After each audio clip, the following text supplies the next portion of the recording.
मेरा नाम रोशनी पाटिल है, मैं नागपुर महाराष्ट्र से हूँ। 6 साल से आपको एक बीमारी थी, क्या था वो रोग, उसके बारे में बताएं आप। यस, मुझे 2019 से एक्यूट ब्रोंकाइटिस हुआ था और वो 6 सालों से हुआ था। उसमें बैक्टीरियल और वायरस के वजह से होता है।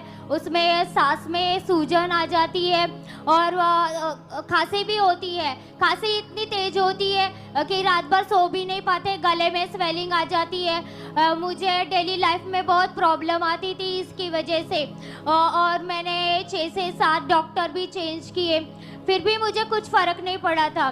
फिर एक आंटी ने मुझे बताया कि चेस्ट के स्पेशलिस्ट डॉक्टर के बारे में बताया, तो उन्होंने कहा कि आप वहाँ जाओ। तो मेरे मम्मी ने वहाँ मुझे लेके गए, तो फिर चेस्ट के पूरे एक्सरे की करवाए, तो वहाँ पे पता चला कि मुझे एक्यूट ब्रोंकाइटिस हुआ है। तो फिर डॉक्टर्स ने कहा था कि आपको इनहेलर पंप लगेगा और रोटा कैप्सूल यूज हो जाएगा। तो फिर मैंने इस कैप्सूल्स को यूज़ किया।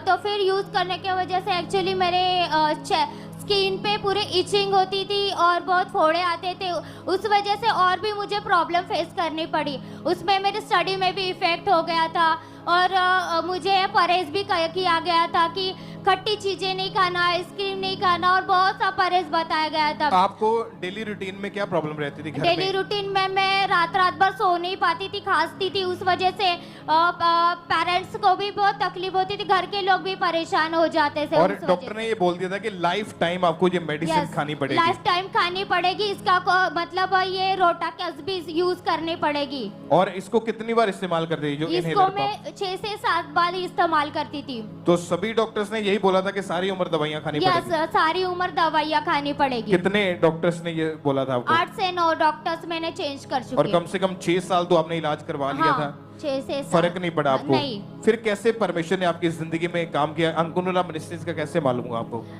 जब मैं ईचिंग मुझे बहुत हो रही थी, उस वजह से मैं ऐसे ही होम रेमेडीज ट्राई कर रही थी। तो मैं यूट्यूब पे सर्च मार रही थी, तो मुझे अंकुर नरूला मिनिस्ट्री के बारे में पता चला। तो मैंने मीटिंग को ओपन किया तो देखा तो इतने सारे टेस्टिमनी थी, तो मुझे लगा कि इतने लोग हील होते थे तो मैं भी हील हो जाऊंगी। और आप उस समय अगर 1-2 कदम भी चलते थे तो बहुत सारा सांस आपकी फूलने लग जाती थी। सांस फूलने लगती थी। और जब आपको यहाँ का पता चला तो 3 अप्रैल 2022 को संडे मीटिंग में जब आए तो आपने प्रेयर को रिसीव किया। परमेश्वर के दास ने जब बीमारियों को डांटा तो आपने प्रेयर को जब रिसीव किया, क्या हुआ उसके बाद फिर आपके जीवन में? उसके बाद मुझे ऐसे गले में रिलीफ महसूस हुआ। पहले मेरा गला बहुत दुखता था खांसी की वजह से।